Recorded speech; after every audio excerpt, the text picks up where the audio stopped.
Assalamualaikum warahmatullahi wabarakatuh. Saya Mengkudin.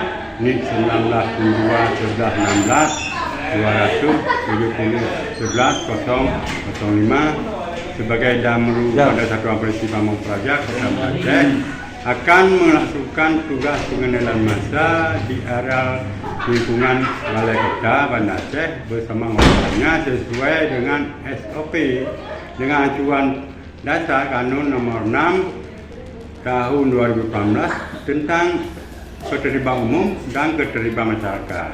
Sekian, wassalamualaikum warahmatullahi wabarakatuh.